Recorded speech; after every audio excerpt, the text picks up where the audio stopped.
আসসালামু আলাইকুম ওয়া রাহমাতুল্লাহি ওয়া বারাকাতুহু। আশা করি আল্লাহ পাকের অশেষ রহমতে আপনারা ভালো আছেন। আমার প্রাণপ্রিয় দর্শক শ্রোতা, আপনারা প্রেম করে বিয়ে করবেন ভাবছেন অথবা করেছেন। হ্যাঁ, অনেকে করেছেন বা অনেকে ভাবছেন করবেন। আহারে, এর পরিণতি যে কি হবে তা আসলে আমরা কেউ জানি না। আজকে আমরা আরেকটি বিষয় নিয়ে আলোচনা করব, আর তা হলো ভদ্রতা। আমরা তো দিন দিন অসভ্য হয়ে যাচ্ছি, বেয়াদবি করছি। আসেন না আমরা সকলে ভদ্র হয়ে আমাদের ইসলাম ও সমাজকে আরো সুন্দর করি। একবার কি ভেবেছেন আমাদের বাংলাদেশের প্রত্যেকটা মানুষ যদি এমন হতো যে তাদের আচরণ দেখে বিদেশ থেকে ঘুরতে আসা মানুষগুলো তাকিয়ে থাকবে? চলুন এই ক্ষণিকের দুনিয়াকে আমরা আরও সুন্দর করে তুলি। সর্বশেষে আমরা চক্ষু লজ্জার আলোচনা দিয়ে শেষ করব। প্রিয় দর্শক বন্ধুরা, আর দেরি না করে আলোচনা শুরু করি। প্রেমের বিয়ে, তারপর প্রতারণা।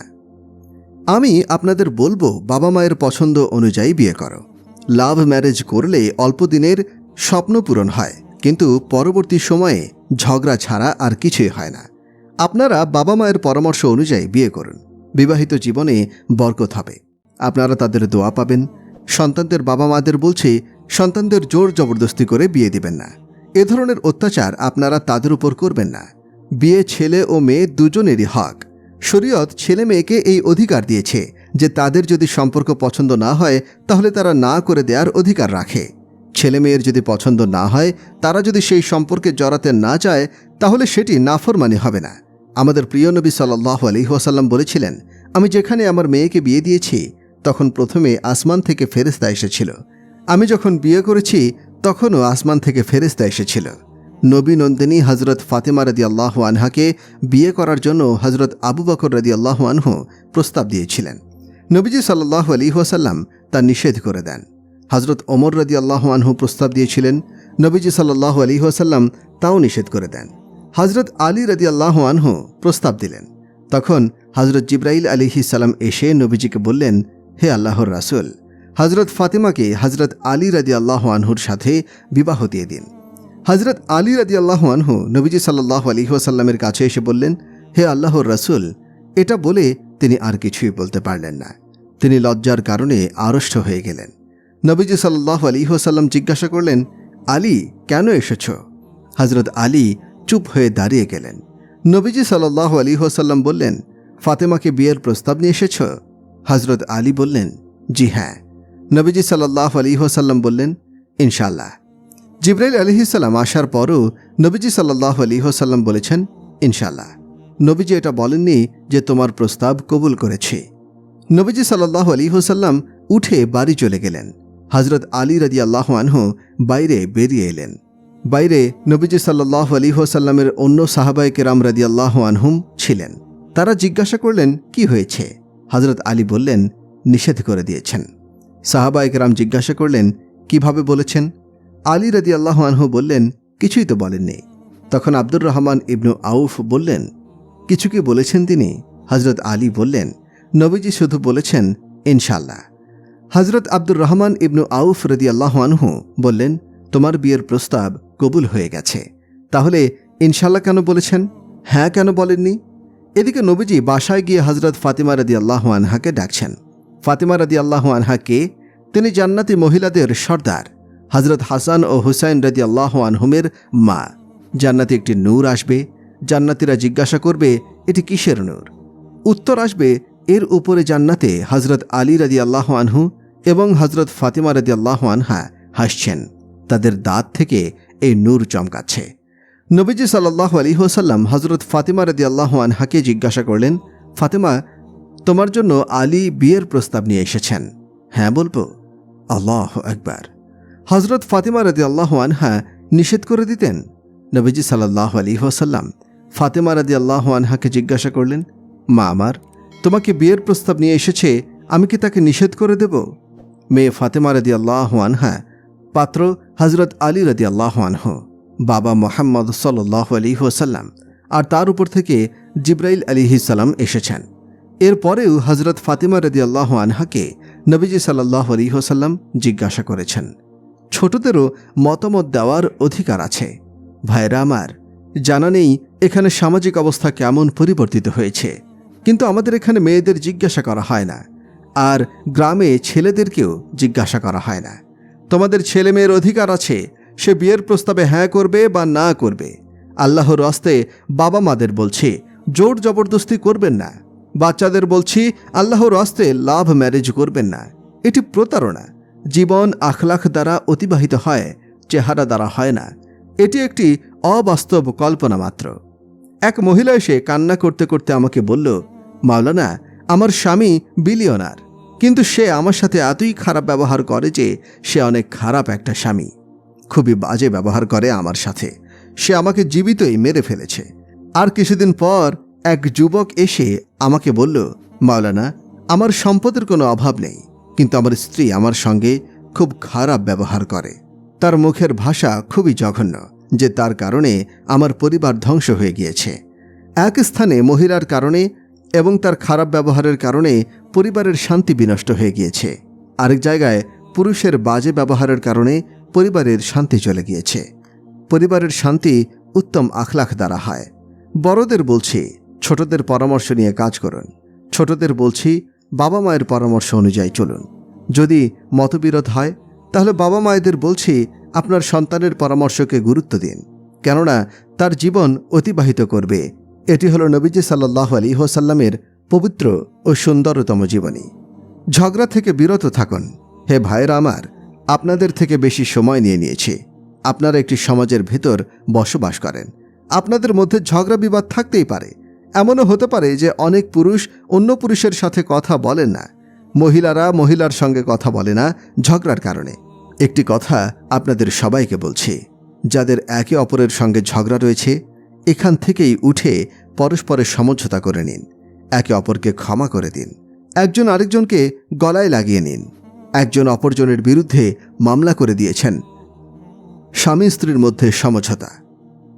আল্লাহ তাআলা স্বামী স্ত্রীর মধ্যে সমঝোতা এতটাই পছন্দ করেন যে তারা নিজেদের মধ্যে সমঝোতা করতেই আল্লাহ তাদের জীবনের পরবর্তী গুনাহগুলোকে মাফ করে দেন। শয়তান প্রতিদিন বৈঠক করে। শয়তানদেরকে জিজ্ঞাসা করে, কি করে এসেছ? শয়তানের দোসরদের একজন বলে, চুরি করে এসেছি। কেউ বলে, ডাকাতি করে এসেছি। শয়তানদের প্রেতাত্মারা তাদের খারাপ কাজসমূহের বর্ণনা দিতে থাকে। কাউকে কাউকে নামাজ পড়তে দেয়নি। তাদের সেই বর্ণনা অনেক দীর্ঘ ফেরেশতি। একটা ন্যাংরা শয়তান পেছন থেকে বলে, আমি স্বামী স্ত্রীর মধ্যে ঝগড়া লাগিয়ে দিয়েছি। পেছন থেকে তাকে সামনে নিয়ে আসা হয়। এরপর তাকে গলায় লাগিয়ে নেওয়া হয়, অর্থাৎ তাকে অনেক সাধুবাদ ও পুরস্কৃত করা হয়। তাকে পাশে বসিয়ে বলা হয়, এটি হলো আসল কাজ। স্বামী স্ত্রীর মধ্যে ঝগড়া লাগালে তাদের বংশ ধ্বংস হয়ে যায়। যে ছাত্র ক্লাসে টপ করেছে, সেই ছেলে মা বাবার ঝগড়ার কারণে আত্মহত্যার চেষ্টা করেছে 2 বার। তো ভাইরা আমার, নবীজি সাল্লাল্লাহু আলাইহি ওয়াসাল্লামের আখলাকের সাথে জীবন অতিবাহিত করতে শিখুন। সত্য কথা বলুন। এটি আপনাদের দেশ। এখানে ট্যাক্স পুরোপুরি দিন। এই দেশে প্রতারণা করবেন না। আমানতদার হয়ে জীবনযাপন করতে শিখুন। এখানে অনেক ধর্মের মানুষ বসবাস করে। সবাইকে সম্মান করুন। ইনশাআল্লাহ এই ছোট্ট একটি কাজে সুন্দর হয়ে যাবে সমাজ। সবাইকে সম্মান করুন। আসুন আমরা একে অপরকে ক্ষমা করে দিই। প্রত্যেক ভাই ও বোনেরা নিয়ত করেছেন তো? একে অপরকে ক্ষমা করে দিন। একে অপরের সঙ্গে সমঝোতা করবেন তো উঠে গিয়ে। এর সাথে সাথে আপনার সুবিধা মতো 40 দিন বা 4 মাসের জন্য তাবলিগে যাবেন। ইনশাআল্লাহ এর মাধ্যমে আপনার জীবনে দিন আসবে। একটা শেষ কথা বলি, আমি দোয়া করেছি, দেখো আমার ভাই ও বোনেরা, আমরা অনেক গুনাহগার, কিন্তু আল্লাহ গফুরুর রহিম। আল্লাহ বলেন, আমার বান্দা, তুমি জমিন থেকে আসমান পর্যন্ত গুনাহ করে ফেলো, এরপর শুধু একবার বলো ক্ষমা করে দিতে, আমি তোমার সমস্ত গুনাহ মাফ করে দেব। আমার আপনার তো গুনাহই সামান্য। অল্প কয়েক বছরে মানুষ আর কত গুনাই বা করতে পারবে? আল্লাহ তাআলা বলেন, আমার বান্দা, তুমি জমিন থেকে আসমান পর্যন্ত গুনাহ করে ফেলো, এরপরে শুধু একবার বলো যে ক্ষমা করে দিতে, আমি তোমার সমস্ত গুনাহ ক্ষমা করে দেব। আমার আল্লাহ ক্ষমা করতে পছন্দ করেন, তাওবা পছন্দ করেন। আমি সকল ভাই বোনদের কাছেও দরখাস্ত করছি, আপনাদের কাছেও দরখাস্ত করছি, আজ পর্যন্ত যা কিছু করেছি আল্লাহ আমার তাওবা গ্রহণ করুন। নিয়ত করেছি এরপর আর কোনোদিনও গুনাহ করব না। সকল ভাই ও বোনেরা নিয়ত করেছেন তো? আমার সাথে বলুন একবার, আল্লাহ আমার তওবা কবুল করুন। আবার বলেন, হে আল্লাহ, আমার তওবা কবুল করুন। এতটুকুই যদি বোনেরা এবং আপনারা মন থেকে বলে থাকেন, তাহলে রব্বিল করিমের কসম সমস্ত গুনাহ ক্ষমা করে দিয়েছেন তিনি। আপনারা এমনভাবে বসে আছেন যেমন এখনই মায়ের পেট থেকে জন্ম নিয়েছেন। এরপর যদি কখনো গুনাহ হয়ে যায়, আল্লাহর কাছে ক্ষমা চেয়ে নেবেন। আল্লাহ অবশ্যই আমাদের সবাইকে ক্ষমা করে দেবেন। আল্লাহর জন্যই সবাইকে ভদ্রতা শিখতে হবে। হে ভাইরা আমার, মহান আল্লাহর জন্যই সবাই ভদ্রতা শেখো। আল্লাহর ওয়াস্তে মানুষের সঙ্গে ভালো ব্যবহার করতে শেখো। সুইজারল্যান্ডে গিয়ে আশ্চর্য হয়ে গিয়েছিলাম যে সেখানে কেউ কাউকে এভাবে ফোন করে বিরক্ত করে না, বরং টেক্সট করে, মেসেজে লিখে যে তুমি অবসর হলে আমাকে ফোন করবে, অথবা আমি তোমাকে ফোন করব। আর আমরা ক্ষতি হোক অথবা জীবনটা হুমকির মুখে থাকুক না কেন, গাড়ি চালাচ্ছে আর একই সঙ্গে ফোনে কথা বলছে, অপর প্রান্ত থেকে আসা কথা শুনছে তো শুনছেই। এভাবে আমরা নিজেদের উপরে কত বড় জুলুমি না করছি। খাওয়ার সময়ও ফোনে কথা বলছি, ফোনের কথা শোনা যাচ্ছে। যখন খেতে বসে তখন সমস্ত চিন্তা খাওয়ার মাঝে একত্রিত হবে, কারণ যখন হাতে খাবার ওঠায় তখন শরীরের একটা বার্তা পৌঁছে, যখন খাবারের দিকে তাকায় তখনও বার্তা পৌঁছে। তারপর যখন খাবার মুখে তুলে নিলেন তখন বার্তা যেতে থাকে, যখন খাবার জিহ্বায় রাখে তখন মেসেজ যেতে থাকে, যখন খাবার খেতে থাকে তখনও মেসেজ যায়, যখন খাবার পেটে যেতে থাকে তখনও মেসেজ যেতে থাকে। তো এই সময় যদি আপনার ফোন আসে তখন সারা ডাইজেস্ট সিস্টেম ডিসকানেক্টেড হয়ে যায়। খাবার খাওয়ার সময় শরীরে যে একটা অনুভূতি তৈরি হতো সেটা ধ্বংস হয়ে যায়। আল্লাহ তো এসব করার জন্য দেননি। অভিসম্পাদ এই অস্থিরতার উপরে, যা নিজেদের জীবনকে হুমকির মুখে ফেলে দেয়। খাওয়ার সময় ফোন ব্যবহার করবেন না। যখন কেউ খাবার একনিষ্ঠভাবে খেতে থাকে তার মেধা এক লোকমা পরিমাণ বৃদ্ধি পায়। আমাদের নবী করিম সাল্লাল্লাহু আলাইহি ওয়াসাল্লাম বলেছেন, এক লোকমা খাবার, এক ঢোক পানিতে আমাদের 1/3 পরিমাণ মেধা বেড়ে যায়। তখন মেসেজ যায়। যখন খাবারে কোনো মনোযোগ না দিই, আমাদের একদিকে থাকে ফোন, অন্যদিকে অফিসের ফাইল ঘাটাঘাটি করতে করতে খাবারে পেট পরিপূর্ণ হয়ে গলা পর্যন্ত এসে যায়। তখন পেট এক পাশে যায়, মানুষটা অবস্থান করে আরেক পাশে। এসব ভাইয়েরা আদব শিখি। তো ভাইয়েরা, এসব জরুরি বিষয় যা আমি বলছি, অথচ আমাদের যাপিত জীবনে এইসবের কোনো গুরুত্বই নেই। আমাদের নবী করিম সাল্লাল্লাহু আলাইহি ওয়াসাল্লাম বলেছেন, যদি রাতে তোমার ঘরে ফিরতে দেরি হয়ে যায় তবে ঘরে ফিরো না, এতে ঘরের লোকদের কষ্ট হবে। ঘরে ফিরে কাউকে কষ্ট দিও না, উনস সৃষ্টি করো, অনুমতি নাও, সালাম করো, অতঃপর প্রবেশ করো। সুবহানাল্লাহ। আর যদি অনুমতি পাওয়া যায় তাহলে ঘরে প্রবেশ করতে পারো, আর যদি অনুমতির বদলে গালি পাওয়ার আশঙ্কা থাকে তাহলে বাড়ি না ফিরে অন্য কোথাও থেকে যাও, রাগ করো না। আপনি যদি কারো সঙ্গে এক হাত দিয়ে মুসাফা বা হাত মেলান তাহলে কেউ কেউ বলতে শুরু করে যে লোকটার অনেক অহংকার, কেবল মুসাফার জন্য 4টা আঙ্গুল দিয়েছে, পুরো হাতটা দেয়নি। আমাদের দেশে এক হাতে হাত মেলানোকে অহংকার মনে করা হয়। এটা বোঝার চেষ্টা করে না যে লোকটা এত এত লোকের সঙ্গে হাত মেলাতে মেলাতে ক্লান্ত হয়ে গেছে, তার হাতের বহু ব্যথা হয়ে গেছে। সেটা না বুঝে তার ব্যাপারে যাচ্ছে তাই বলে যাচ্ছে, তার ব্যাপারে ফতোয়া দিয়ে যাচ্ছে। লোকটা অহংকারী। এক লোক এক সাহাবীর ব্যাপারে নবীজি সাল্লাল্লাহু আলাইহি ওয়াসাল্লামকে কিছু কথা বলল। নবীজি বললেন, তুমি তার সঙ্গে কখনো সফর করেছ? লোকটি বলল, না। কোনো চুক্তি করেছ? লোকটির উত্তর, না। তাহলে তার ব্যাপারে এই কথাগুলো কিভাবে বলছো? যদি কারো সঙ্গে লেনদেন করো, চলাফেরা করো, তার সঙ্গে অবস্থান করো, তারপরও বলতে পারো যে লোকটি কেমন। অতঃপর এটা কেমন কথা যে এক হাতে মুসাফা করা কি তাকাব্বুর বা অহংকারের লক্ষণ? এক হাতে মুসাফা করা কোনো অসম্মানই? হযরত আব্দুল্লাহ ইবনে মাসউদ রাদিয়াল্লাহু আনহু নবী করিম সাল্লাল্লাহু আলাইহি ওয়াসাল্লামের সঙ্গে এক হাতে মুসাফা করেছেন, অথচ আমাদের কিছু লোক ফতোয়া দেওয়া শুরু করেছে যে কেবল 4 আঙ্গুল দিয়ে মুসাফা করে। বড় অহংকারী ও দেমাগওয়ালা হয়ে গেছে। মদিনার সংস্কৃতি নামে বইয়ে একটি হাদিস পড়েছিলাম যে আল্লাহর নবী সাল্লাল্লাহু আলাইহি ওয়াসাল্লাম পলায়ন করে হযরত আয়েশা রাদিয়াল্লাহু আনহার ঘরে প্রবেশ করেছেন। হযরত আয়েশা রাদিয়াল্লাহু আনহা বললেন, হে আল্লাহর নবী, আপনার কি হলো? লোকেরা মুসাফা করতে করতে ক্লান্ত করে দিয়েছে, তো আমি পালিয়ে এসেছি। যেখানে আল্লাহর নবী এমন পরিস্থিতির শিকার হয়েছেন, আমরা তো সাধারণ মানুষ, আমরাও তো লোকদের সঙ্গে মুসাফা করতে করতে ক্লান্ত হয়ে যাই। তখন এটাকে অহংকার বলা কতটা অন্যায়। তো ভাই, আমরা আদবের জীবন অনুসরণ করি, আর আদবে জিন্দেগি অনুসরণের মাধ্যমে জীবন সুন্দর ও সুশোভিত হয়ে যায়। আল্লাহ তাআলা সবাইকে সেই তৌফিক দান করুন, আমিন।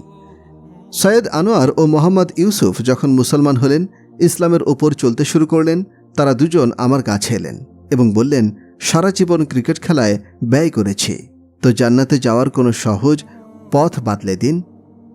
একটি ঘটনা মনে পড়ে গেল। একজন সাহাবী রাসূলুল্লাহ সাল্লাল্লাহু আলাইহি ওয়াসাল্লামকে জিজ্ঞাসা করলেন, ইয়া রাসূলাল্লাহ, মানুষের মধ্যে আমি সবার সেরা হতে চাই। তো রাসূল সাল্লাল্লাহু আলাইহি ওয়াসাল্লাম কি বললেন? তাহাজ্জুদ পড়ো, রোজা রাখো, নফল ইবাদত করো, সাদাকা করো, হজ করো, উমরা করো? না, তিনি এমন কিছুই বলেননি। নবীজি সাল্লাল্লাহু আলাইহি ওয়াসাল্লাম বললেন, মানুষের সেবা করো, তাহলে তুমি সবার সেরা হতে পারবে। উত্তম চরিত্র গঠন করো, তাহলে সবার কাছে ভালো মানুষ হতে পারবে। এক সাহাবী রাসূলুল্লাহ সাল্লাল্লাহু আলাইহি ওয়াসাল্লামকে জিজ্ঞাসা করলেন, হে আল্লাহর নবী, আমি আমার ঈমানের উপরে অটল থাকতে চাই এবং আমি চাই আমার ঈমান পরিপূর্ণ হয়ে যাক। নবীজি সাল্লাল্লাহু আলাইহি ওয়াসাল্লাম বললেন, তোমার চরিত্র ঠিক করো, তোমার ঈমান পরিপূর্ণ হয়ে যাবে। তোমার চোখের হেফাজত করো। হে আমার দর্শক শ্রোতা, 24 ঘন্টার জিন্দেগিতে তোমরা নামাজ ছাড়বে না। ছেলে মেয়ে একসঙ্গে লেখাপড়া করেন, আপনারা দৃষ্টি সংযত করে চলাফেরা ও লেখাপড়া করবেন। চক্ষুলজ্জা একজন মুমিনের অনেক বড় অলংকার। নজরের বেহায়াপনা অনেক বড় বেহায়াপনা। অন্তরকে নষ্ট করার জন্য চোখের বেহায়াপনা থেকে ভয়ানক জিনিস আর নেই। অন্তরকে আলোকিত করার জন্য নজর অবনত করা থেকে বড় কোনো আমল নেই। যার নজর উঁচু থাকে তাকে পুরো দুনিয়ার শয়তান মিলেও গুমরাহ করতে পারবে না। যার নজর উঠে যায় তাকে পুরো দুনিয়ার জুনায়েদ বাগদাদিরা মিলেও কোনো উপকার করতে পারবে না। চোখের খারাপ ব্যবহার দ্বারা মানুষের অন্তরে যে বিষ প্রবেশ করে তার কোনো প্রতিকার নেই। নজর উঁচু করার দ্বারা যে শক্তি অন্তরে তৈরি হয় সেটা ধ্বংস করার জন্য কোনো বোমা বিস্ফোরণ ঘটাতে হয় না, কোনো গুলি ব্লাস্ট করতে হয় না, কোনো বুলেট ছুটতে হয় না। এটা এমন একটি শক্তি যা মানুষকে আল্লাহর আরশ পর্যন্ত পৌঁছে দেয়। এটি এমন একটি শক্তি যে ফেরেশতারা তার পায়ের সামনে ঝুঁকে যায়। এটি এমন শক্তি, যখন তোমার চোখ বন্ধ হবে তখন সূর্য ও চাঁদের আলো তোমার নূরের সামনে মান হয়ে যাবে। যদি তোমার চোখে আল্লাহর নূর দিয়ে দেন তাহলে দুনিয়ার সমস্ত ইবলিশ মিলে তোমাদের গুমরাহ করতে পারবে না। এক আনসারী সাহাবীর অনন্য আল্লাহ ভীতি। হযরত উমাইর ইবনু হাবিব রাদিয়াল্লাহু আনহু একবার রোম শহরে কাফিরদের হাতে বন্দী হলেন। একসঙ্গে তারা 10 জন বন্দী হয়েছিলেন। কাফিররা 9 জনকে মেরে ফেলল, কিন্তু উমাইর ইবনু হাবিব খুবই লম্বা চওড়া ও খুব সুন্দর চেহারার অধিকারী থাকার কারণে রোমের এক সর্দার তাকে গোলাম হিসেবে কিনে নিল। এরপর উমাইর ইবনু হাবিবের সদ্য মালিক হওয়া সর্দার তাকে প্রস্তাব করল যে, যদি তুমি খ্রিস্টান হয়ে যাও তাহলে তোমাকে আমার মেয়ের সঙ্গে বিয়ে দিয়ে দেব এবং আমার সম্পদের অর্ধেক তোমাকে দিয়ে দেব। জবাবে হযরত উমাইর ইবনু হাবিব তার মালিককে উদ্দেশ্য করে বললেন, যদি তুমি আমাকে সমস্ত আরব দেশ ও পুরো রোম সাম্রাজ্য দিয়ে দাও, তারপরেও আমি আমার দিন থেকে এক মুহূর্তের জন্যেও মাহরুম থাকতে পারব না। তখন সেই সর্দার তাকে একটা সুন্দর ঘরে বন্দি করে রাখল। সেই ঘরে মদ ও বিভিন্ন খাবার রেখে দিল এবং সেই সাথে সুন্দর একটি মেয়েকে সাজিয়ে গুছিয়ে সেখানে পাঠিয়ে দিল। মেয়েটি এসে আনসারী সাহাবী হযরত উমাইর ইবনু হাবিব রাদিয়াল্লাহু আনহুকে নানাভাবে প্রলোভন দেখাতে লাগল, নানাভাবে মেয়েটিকে তার প্রতি আকৃষ্ট করার চেষ্টা করল। এভাবে 3 দিন চেষ্টা করেও মেয়েটি উমাইর ইবনু হাবিবকে তার দিকে আকৃষ্ট করতে ব্যর্থ হল। আর এই 3 দিন অতিবাহিত হবার পরও তিনি কিছু খেলেন না, পানও করলেন না। 3 দিন পর মেয়েটি বলল, না তুমি খেয়েছ, না তুমি কিছু পান করেছ, আর না তুমি আমার দিকে একটু তাকিয়েছ। এই যুবক, তুমি কে? তোমার পরিচয় কি? আমার দিকে তাকাতে তোমাকে কে বাধা দিচ্ছে? জবাবে আল্লাহর রাসূল সাল্লাল্লাহু আলাইহি ওয়াসাল্লামের মহান এই সাহাবী হযরত উমাইর ইবনু হাবিব বললেন, এখন আমার জন্য মদও হালাল, সেই পর্যায়ে আমার পিপাসা হয়েছে। এখন আমার জন্য এই শুয়োরের গোশত হওয়াও হালাল, যে পর্যায়ে আমার ক্ষুধা তৈরি হয়েছে। কিন্তু আমার সৃষ্টিকর্তার কারণে আমি লজ্জা পাচ্ছি, যিনি আমাকে সর্বদা দেখছেন। সে কারণে আমি কোনো কিছু খেতেও পারবো না, কোনো খারাপ কাজ করতেও পারবো না। তুমি যদি 3 দিনের জায়গায় 30 দিনও বসে থাকো, তারপরেও আমি কোনো আল্লাহ বিরোধী কাজ করতে পারবো না। আমার যৌবন আমার কাছে আমানত। মেয়েটি তখন বলল, তোমার মতো মানুষকে আমি মরতে দেব না, আমি তোমাকে পালাতে সাহায্য করব। এই কথা বলে মেয়েটি রুম থেকে বের হয়ে সর্দারকে বলল, সর্দার, আপনি আমাকে কার কাছে পাঠিয়েছিলেন? সে তো সাক্ষাৎ লোহার তৈরি একটি প্রাণী মাত্র। সে কখনো গলতে জানে না। এই 3 দিনে না খেয়েছে আর না পান করেছে, আর সে তো একটি পাথর বই কিছুই নয়। আমার মতো এত সুন্দরী মেয়েকে কাছে পেয়েও একবারও আমার দিকে চোখ তুলে তাকায়ও নি। আমি কিভাবে তাকে গুনাহের দিকে ধাবিত করতে পারি? মেয়েটি রাতের বেলা এসে কিছু খাবার দিল, একটি পুটলিতে, এবং মশকে সামান্য পানি ভরে দিল। তারপর মেয়েটি হজরত উমাইর ইবনু হাবিব রাদিয়াল্লাহু আনহুকে সেই রুম থেকে বাইরে নিয়ে এলো। অতঃপর মেয়েটি বলল, তুমি এই আকাশের তারা দেখে দেখে হাঁটতে থাকবে, রাতে সফর করবে আর দিনের বেলায় লুকিয়ে থাকবে। যদি এভাবে তুমি চলতে থাকো তাহলে তুমি খুব সহজেই ইরাক পৌঁছাতে পারবে। এমনই আখলাক ছিল সেই মরুচারীদের, যাদের মাধ্যমে আল্লাহ তাআলা কায়সার ও কিসরাকেও ইসলামের পতাকা তলে নিয়ে এসেছিলেন। ভালোবাসতে শিখুন, ভালোবাসতে জানুন। প্রিয় সন্তানেরা, আল্লাহ ও তার রাসূল সাল্লাল্লাহু আলাইহি ওয়াসাল্লামকে খুঁজুন। মত পার্থক্য সব সময় ছিল। নবীজি সাল্লাল্লাহু আলাইহি ওয়াসাল্লামের জীবদ্দশায় সাহাবায়ে কেরামদের মধ্যে মত পার্থক্য ছিল। মত পার্থক্য কখনো শেষও হবে না। তাই ভালোবাসতে শিখুন, ভালোবাসতে জানুন। নবীজি সাল্লাল্লাহু আলাইহি ওয়াসাল্লামের জীবনী খুলে দেখুন। তিনি মুনাফিকদের গলায় লাগিয়েছেন। আব্দুল্লাহ ইবনে উবাই জাহান্নামের সবথেকে নিচু স্তরে বসবাস করবে। আবু জাহেল তার উপরের জাহান্নামে থাকবে। নবীজি সাল্লাল্লাহু আলাইহি ওয়াসাল্লাম সকল মুনাফিক সম্পর্কে অবগত ছিলেন। সাহাবায়ে কেরাম রাদিয়াল্লাহু আনহুম জানতেন না যে কে কে মুনাফিক। আব্দুল্লাহ ইবনে উবাই সম্পর্কে সবাই জানত যে সে মুনাফিকদের সর্দার। তার ছেলে এলো নবীজির কাছে। আব্দুল্লাহ ইবনে উবাইয়ের ছেলে ছিলেন নবীজির সাহাবী। তিনি নবীজি সাল্লাল্লাহু আলাইহি ওয়াসাল্লামকে বললেন, হে আল্লাহর রাসূল, আমার বাবা মারা যাচ্ছেন, আপনি তার জানাজা পড়াবেন? নবীজি সাল্লাল্লাহু আলাইহি ওয়াসাল্লাম বললেন, হ্যাঁ, পড়াবো। হে আল্লাহর রাসূল, মুনাফিক সর্দারের ছেলে আবার বলল, তার কাফনের জন্য আপনার জামা দেবেন? নবীজি সাল্লাল্লাহু আলাইহি ওয়াসাল্লাম তার জামা খুলে মুনাফিক আব্দুল্লাহ ইবনে উবাইয়ের ছেলেকে দিয়ে দিলেন। হে আমার ছেলে ও মেয়েরা, আমরা হলে বলতাম, আমি মুনাফিকদের জন্য এত সব কাজ কেন করব? যখন আব্দুল্লাহ ইবনে উবাই মারা গেল, তখন নবীজি সাল্লাল্লাহু আলাইহি ওয়াসাল্লাম তার জানাজা পড়াতে দাঁড়িয়ে গেলেন। হযরত ওমর রাদিয়াল্লাহু আনহু সামনে এসে নবীজি সাল্লাল্লাহু আলাইহি ওয়াসাল্লামকে জিজ্ঞাসা করলেন, আপনি জানেন কি সে কেমন ছিল? নবীজি সাল্লাল্লাহু আলাইহি ওয়াসাল্লাম বললেন, হ্যাঁ জানি। হযরত ওমর রাদিয়াল্লাহু আনহু বললেন, আপনি তার জানাজা কেন পড়াচ্ছেন? নবীজি সাল্লাল্লাহু আলাইহি ওয়াসাল্লাম জবাব দিলেন, আল্লাহ এখনও পড়তে নিষেধ করেননি। কোরআনুল কারিমে মহান আল্লাহ তাআলা ইরশাদ করেন, আপনি অর্থাৎ নবীজি সাল্লাল্লাহু আলাইহি ওয়াসাল্লাম 70 বার তার জানাজা পড়ুন না কেন, এরপরেও আমি তাকে ক্ষমা করব না।